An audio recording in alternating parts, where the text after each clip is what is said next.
Hello guys, this is Saurabh Tomar and again welcome to आपके अपने channel में मोटिवेशन 100%। आज हम करने वाले हैं second part of life process series. तो इसके अंदर हम देखेंगे रेस्पिरेशन। अब तक हमने क्या देखा? अब तक हमने न्यूट्रिशन के बारे में पढ़ा, दोनों में, living organism and human beings के अंदर। तो आज हम देखने वाले रेस्पिरेशन। सिमिलरली ये भी हम क्या करेंगे, दोनों में देखेंगे, किसमें? लिविंग ऑर्गेनिज्म एंड प्लांट्स के अंदर। ठीक है, तो रेस्पिरेशन के अंदर आपको मेनली दो कंसेप्ट जो है, जो छोटे से कंसेप्ट हैं जिनमें बहुत ही छोटा सा डिफरेंस है, उसमें कंफ्यूजन नहीं होना है। Breathing and respiration. ये सिंपली क्या है? पहली point primary step of respiration, दूसरा point inhaling and exhaling of air. Simple. Inhaling and exhaling of air को हम बोलते हैं ब्रीथिंग। लेकिन उसके बीच का जो प्रोसेस है, क्या है बीच का प्रोसेस? रिलीजिंग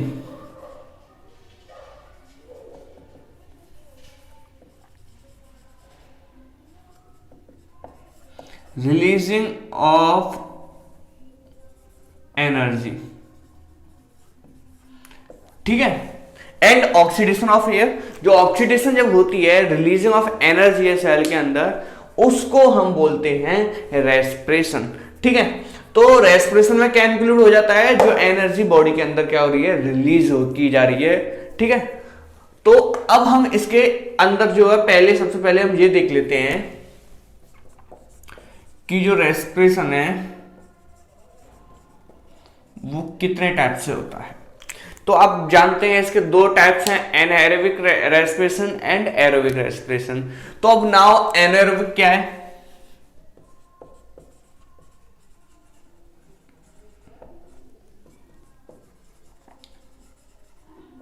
तो देखिए, आप स्टार्टिंग से मेनली 6 से शुरू हो जाता है।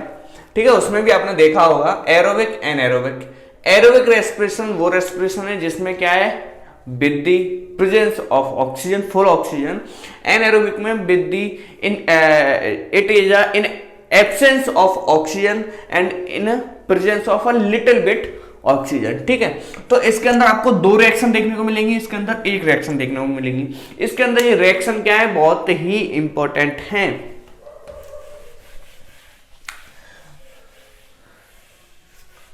तो देखिए, आपकी एनसीईआरटी की बात मैं जब करूं तो उसके अंदर आपको दो रिएक्शन इसकी दी हुई हैं, तीन रिएक्शन दी हुई हैं। क्या है वो रिएक्शन? C6H12O6। क्या है ये? ग्लूकोज।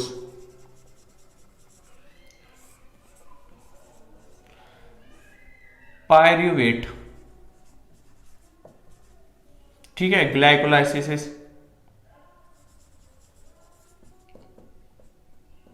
ठीक है, पायरूवेट एसिड या पायरूविक एसिड।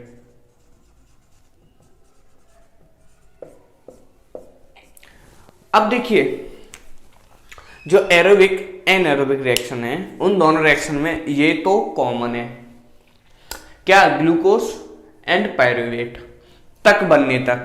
ये कहां पे होता है मेनली? ये हमारे सेल के साइटोप्लाज्म में होता है। ठीक है, ये जो है कॉमनली तीनों रिएक्शन आपको देखने को मिलेगा, aerobic and anaerobic, with in the presence of oxygen and in the absence of oxygen and in the presence of little bit oxygen. तो ये तीनों आपको देखने को मिलेगा। इसके आगे की जो चेंज रिएक्शन के जो आगे का है, उसमें आपको थोड़े से क्या मिलेंगे, चेंजेस देखने को मिलेंगे। जैसे कि अगर मैं बात करूं in the presence of oxygen, presence of O2, तो क्या होता है भाई? तो आपको पता है कि प्रेजेंस ऑफ O2 में क्या होगा? Simply CO2 plus water plus 38 molecule of ATP energy. ठीक है, एटीपी मतलब ये है हमारी एनर्जी। इतनी एनर्जी क्या होगी? प्रोड्यूस होगी। CO2, H2O and 38 molecule of ATP. ठीक है, नेक्स्ट रिएक्शन में क्या होगा? जब हम बात करेंगे एब्सेंस ऑफ ऑफ O2। इसके अंदर हम देखेंगे क्या फॉर्म होता है, इथेनॉल, या राइट C2H5OH, ठीक है, आपको पता ही है इथेनॉल, प्लस क्या है फिर CO2, सॉरी CO2 इसमें फॉर्म होगा and plus 2 ATP of 2 molecule of energy. ठीक है, अब नेक्स्ट क्या है, जब हम बात करेंगे little bit absence of oxygen या फिर little bit presence of oxygen, ठीक है, इनकम्प्लीट।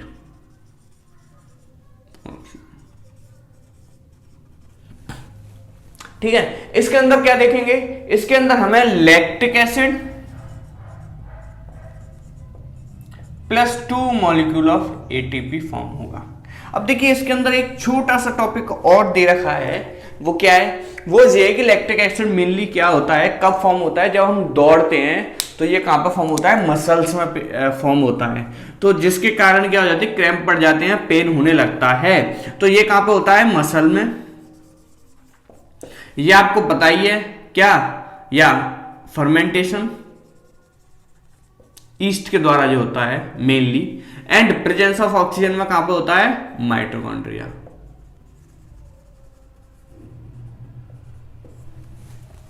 तो आई होप आपको तीनों रिएक्शन काफी अच्छे से आ गई होंगी। एक बार फिर से देखते हैं क्या है, ये जो रिएक्शन है ये क्या है, एरोबिक रिएक्शन, ये जो रिएक्शन है ये क्या है, एनारोबिक रिएक्शन, ये जो रिएक्शन है वो क्या है, एनारोबिक रिएक्शन। तो इसमें एरोबिक रिएक्शन एक ही है, वो क्या है, with full presence of oxygen, CO2 H2O 38 molecule of ATP जहां पर फॉर्म होते हैं। दूसरा है एनारोबिक रिएक्शन, जिसमें क्या है, in the absence of O2, जिसमें क्या होगा, C2H5OH इथेनॉल एसिड फॉर्म होता है, और CO2 और 2 मॉलिक्यूल ऑफ ATP।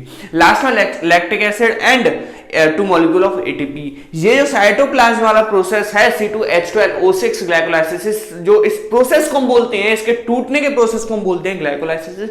ये जब पायरुवेट में चेंज होता है, ये क्या है, साइटोप्लाज्म के अंदर साइटोप्लाज्म में हो रहा होता है, तो वो आपको दोनों रिएक्शन के अंदर में देखने को मिलेगा। ठीक है, दोनों में होता है मींस।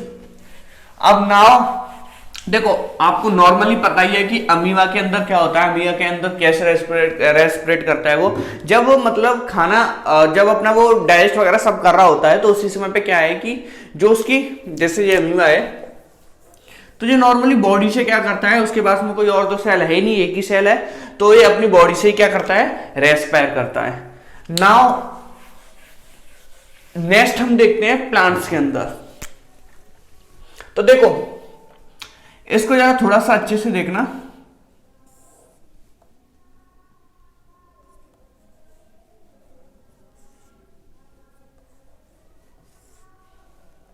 डायग्राम तो मैं आपको पहले ही बता चुका हूं कि आपको थोड़ा सा इसमें एडजस्ट करना पड़ेगा, राइट। ये क्या है, रूट्स,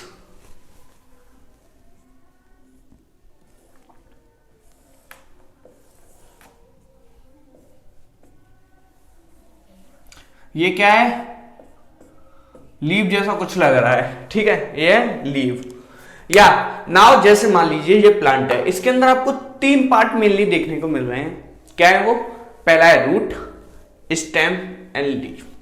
ये तीनों जगह से रेस्पायर करता है। एक एक लाइन को मैं बहुत ही स्लोली बोलूंगा, आप ध्यान से सुनना, और जो भी आप नोट कर लेना, पॉज करके आप दोबारा भी सुन सकते हैं, सुनना जरा। सबसे पहला पार्ट है रूट,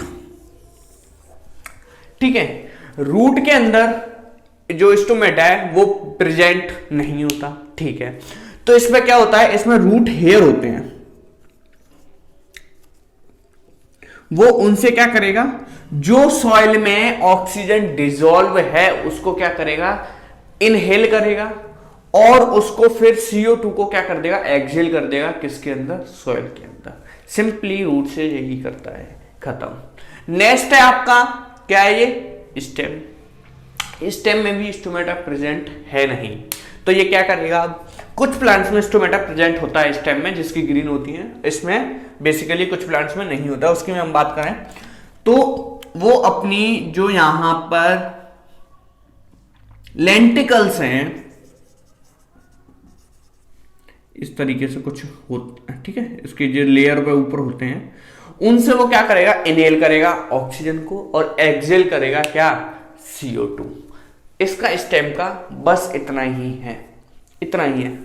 नाउ नेक्स्ट हम बात करते हैं लीव की। अब लीव पे क्या है आपको मैं बता चुका हूं, लोअर एपिडेमिक में लोअर सरफेस पे किसके लीव के क्या होता है, स्टोमेटा।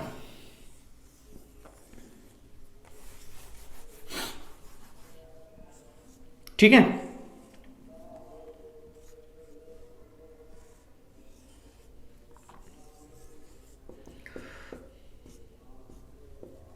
ठीक है, ये स्टोमेटा। अब स्टोमेटा में क्या प्रोसेस है भाई, अब स्टोमेटा के अंदर क्या देखने को मिलता है कि जब स्टोमेटा ओपन होता है, अब ये ओपन कब होता है, तो ये आपको स्टोमेटा के बारे में मैं थोड़ा सा आपको और यहां पे बता दूं। जब प्लांट जो वो ट्रांसपोर्टेशन पार्ट में है थोड़ा सा, जब वो ट्रांसपोर्ट करता है वाटर को ऊपर, और जब वाटर एवापोरेट होता है तो वाटर की वजह से यहां पे क्या हो जाता है, ये वाटर आ जाएगा, यहां पे वाटर आने की वजह से ये क्या हो जाएगा, फूल जाएगा थोड़ा।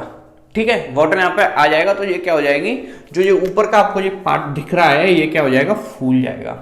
अब फूलने के कारण क्या होता है, ये फूलने के कारण ये ओपन हो जाता है।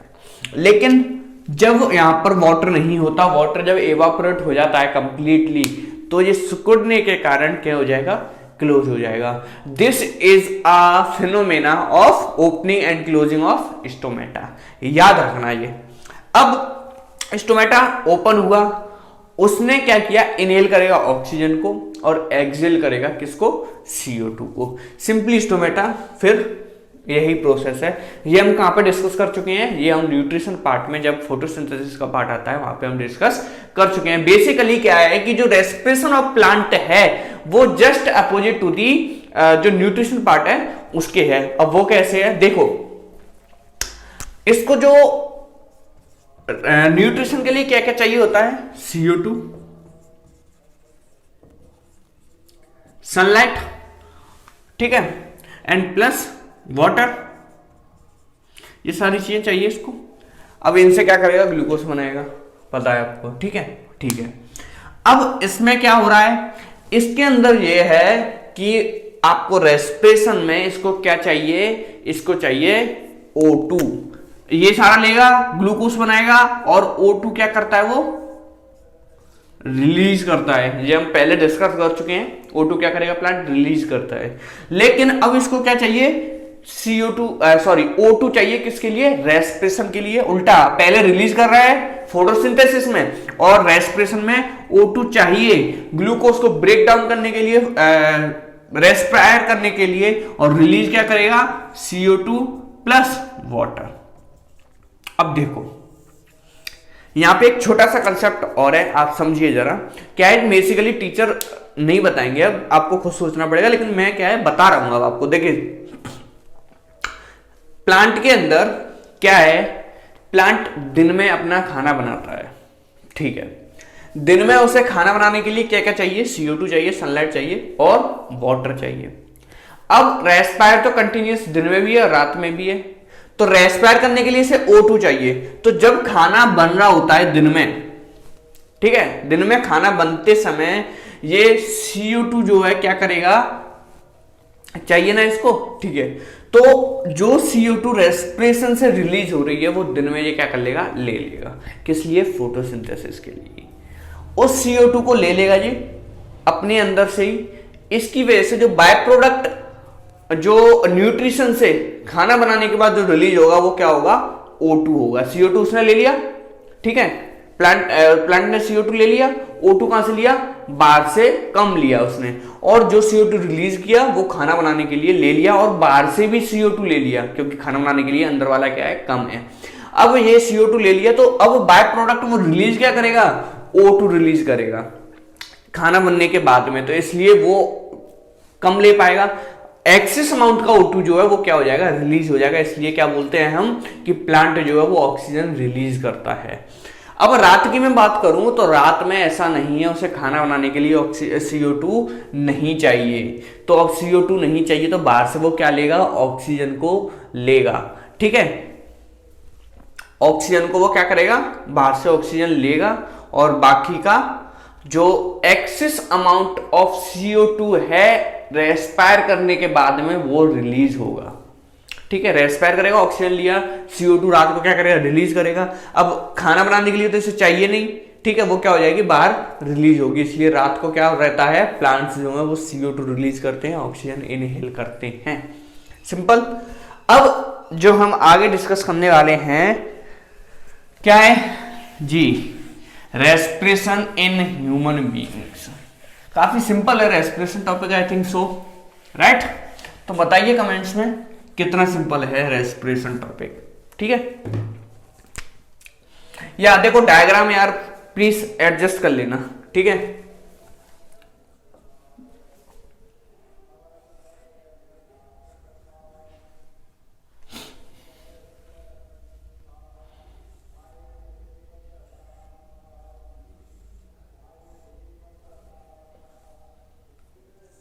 ओके, कंप्लीट है। तो अब क्या है ये ठीक है, अब ये तो आपको बताइए नॉर्मली क्या है, लंग्स हैं। अब ये एक उसमें बंद और रहते हैं, वो मैंने बनाया नहीं है स्पेस की वजह से, ठीक है। एक बॉक्स आप और ले ले, जूम कर लो, ठीक है, अब हो गया, ठीक है। ये डायफ्राम, ये दोनों लंग्स, सुनना जरा ध्यान से, ट्रैकिया, लंग्स, ब्रोंकस, एल्वियोलाई,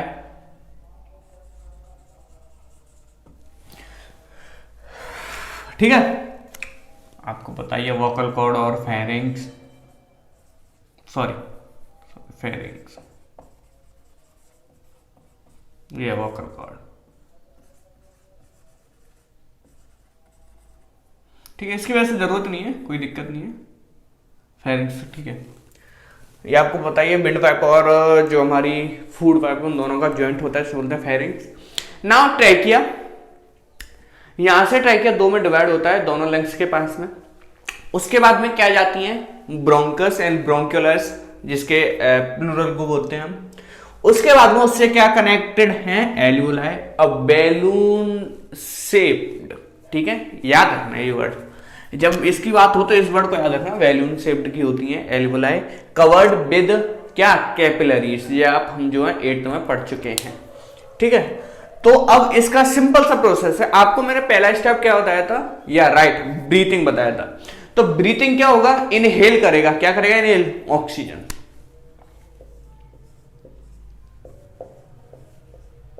ठीक है, ऑक्सीजन ये इनहेल करेगा। अब ऑक्सीजन इसके अंदर आएगा, लंग्स क्या होंगे, आप इसे प्रैक्टिकली अपने साथ में जो है करते जाइए साथ में, ठीक है। लंग्स क्या होंगे, अपवर्ड क्या हो जाएंगे, फूल जाएंगे, ठीक है।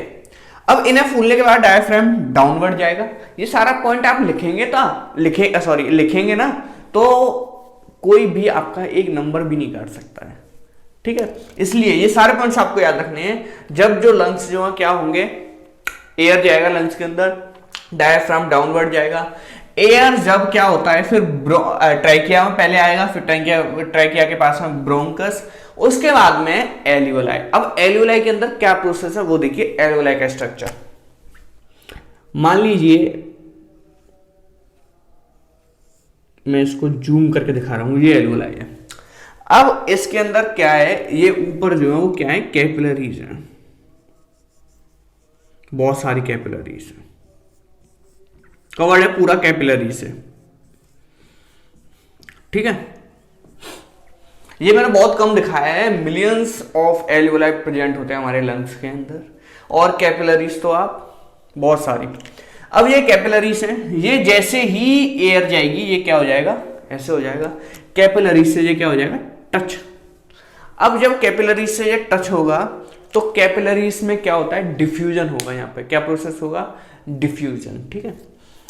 अब जो O2 है वो ब्लड में डिफ्यूज हो जाएगा, और जो ब्लड में CO2 है इन्फेक्टेड है, और अच्छे से जो CO2 है वो कैसे आया वो हम ट्रांसपोर्टेशन में देखेंगे, उससे अभी हमें मतलब नहीं है। बस ये है कि यहाँ पे जो ब्लड में जो CO2 होगा, ठीक है, वो CO2 क्या हो जाएगा, डिफ्यूज आउट हो जाएगा, ठीक है, और डिफ्यूज इन क्या होगा, ऑक्सीजन डिफ्यूज हो जाएगा कैपिलरीज के अंदर, ब्लड के अंदर, फिर वो कहाँ जाएगा, हार्ट, वो हम जो ट्रांसपोर्टेशन में देखेंगे। ठीक है, तो सिंपल प्रोसेस है। क्या है, एक और बार देखते हैं, ऑक्सीजन एल्वोलाई में आएगा, ये बल्ज मतलब जो फूल जाएगा, फूलने की वजह से कैपिलरीज में जो ऑक्सीजन है वो डिफ्यूज आउट हो जाएगा, और जो इन जो CO2 है वो क्या हो जाएगा, डिफ्यूज इन होने के बाद, फिर अब डिफ्यूज इन हुआ तो ये जो CO2 आएगा, CO2 को फिर ये क्या करेगा, आउट बार भेज देगा। ब्रीथिंग प्रोसेस क्या है, inhaling of oxygen and exhaling of CO2। और बाकी का प्रोसेस आपको समझ में आ गया, एक और बार देखते हैं। ऑक्सीजन आएगा, ब्रोंकस में आएगा, ठीक है। एल्वोलाई का थोड़ा सा प्रोसेस है, क्या है कि एल्वोलाई में आने के बाद में कैपिलरीज में क्या होगा, वो डिफ्यूज आउट हो जाएगा, और डिफ्यूज इन क्या हो जाएगा, CO2 फिर लंग्स क्या करेंगे, उसे बाहर फेंक देंगे। ठीक है, सिंपल प्रोसेस है ऑक्सीजन का, रेस्पिरेशन का। इसके अलावा रेस्पिरेशन टॉपिक के अंदर कुछ भी नहीं है। बाकी का जो भी है हम वो अगले पार्ट में करेंगे। क्या करेंगे अगले पार्ट में, या ट्रांसपोर्टेशन एंड एक्सक्रीशन। ठीक है, तो अगर आपको ये वीडियो पसंद आया है तो प्लीज लाइक कीजिए, सब्सक्राइब कीजिए। आपके कोई भी क्वेश्चन है आप कमेंट में छोड़ सकते हैं। अगर आपको तुरंत जो है रिप्लाई चाहिए तो उसके लिए आप फेसबुक पेज पे जा सकते हैं, एडुमोटिवेशन 100%। ठीक है, अब एग्जाम के ज्यादा दिन नहीं है, अब से आगे हम जो है और भी अच्छी वीडियो, और भी रिवीजन वाली और मोटिवेशनल वीडियो, सारी चीजें हम डिस्कस करने वाले हैं, इंपॉर्टेंट क्वेश्चंस भी डिस्कस करने वाले हैं। अगर आपने अभी तक इस चैनल को सब्सक्राइब नहीं किया तो चैनल को सब्सक्राइब कर लीजिए। Bye bye.